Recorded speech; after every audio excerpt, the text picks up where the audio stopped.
vėlgi serbai išprovokavo, tačiau nereikėtų veltis iš šias muštines, reikės kuo greičiau nutraukti. Na, bet jau tikrai neleistinas veiksmas buvo prieš vartininką padarytas. Išbėgo vienas teisėjas iš baudinių salelių pasodintas žaidėjas. Jo, aš nepavydžiu serbų komandai. Ir tas žaidėjas bando skirti visus. Na ką? Paplokime vis dėlto Lietuvos rinktinei, man atrodo, jie laimė ir šią dvikovą. Vartininką gina visada, visos komandos, visi. Taip, labai negeras veiksmas. Už tai jisai, man atrodo, kitam pasaulio čempionate šis žaidėjas nepasirodys, kuris atakavo vartininką. Daug amunicijos ant ledo ir niekaip nepavyksta sustabdyti dviejų vaikinų. Teisėjas jau pasitraukė iš šono, praradęs turbūt viltį. Dar pavargo šiose muštynėse ir galų gale patys ledo ritulininkai. Valdai, karšta. Jo, nuo to, bet šito tai aš nesitikėjau tikrai. Teisėjai galų gale pailsėję susikopė ir išskyrė mūsų abu kovotojus. Tai yra Šlikas, ar ne? Dar nelabai gerai matau, man atrodo ne Šlikas, ten man atrodo, gal ir Šlikas. Taip, Martynas Šlikas. Turi rankoje priešininko maikutę, marškinėlius. Tai yra pergalės ženklas. Kas nučiažė su marškinėliais, tas laimi. Taip, kaip priešo vėliavą paimti.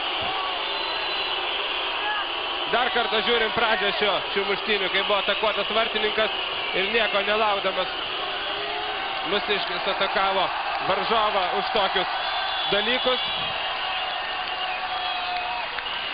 Tai griaunamas ir teisėjas. Apskritai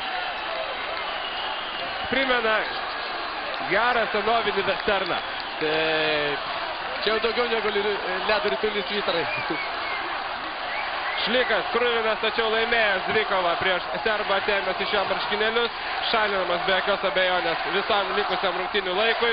Aš abejoju, ar liks serbam kam žaisti, dabaigti dar 13 minučių žaidimo laiko. Valomas kraujas nuo ledo, tą daro Nerijus Daukševičius. Dar kartą šis epizodas, kai buvo atakuotas vartininkas. Ir nekiek, nedvejodamas. Už tokį veiksmą. Čia Mindaugas Kieras berods. Mindaugo Kiero jau nėra, jau tai yra čia Pliskauskas. Pliskauskas nekiek nedvejodamas iš karto atakavo varžovą, kuris puolė mūsų vartininką. O toliau jūs viską matote patys. Boksas su pačiūžomis. Taip, kova be taisyklių. Dar tai šis epizodas. Jo, čia yra neleistinas veiksmas. Iš 4 numeris už tai tikrai gaus, jeigu matė teisėjas, aišku.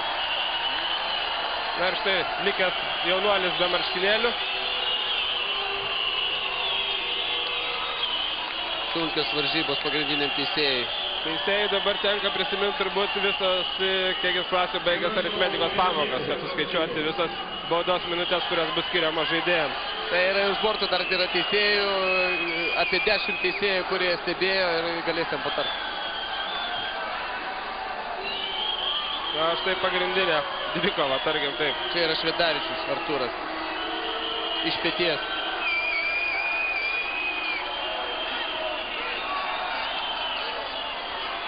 Iš peties. Ledo ritulyje yra nerašytos taisyklės. Kiek žinau, jeigu vyksta tokios muštynės, sportininkai turi nusimti pirštinės, taip? Ne, jie negali nusimti pirštinių. Bet nerašytos taisyklės. Jo, taip, tai visi taip daro, kadangi su pirštinėm yra nepatogu muštis. Bet jeigu nusimeti, jau vien tik tai už tai, kad nusimeti pirštinės, jau skaitosi, tu turi gauti 2 minutės. Ir štai karšti serbų jaunuoliai siunčiami į Rūbinę. Jų laukia vietos autobuse. Nesutarė tarpusavę jau serbų žaidėjai. Lietuviai laimi visais frontais, pasikartosiu, tačiau, man atrodo, tai dabar akivaizdu. Liko žaisti 12 minučių iki trečiojo kėlinio pabaigos.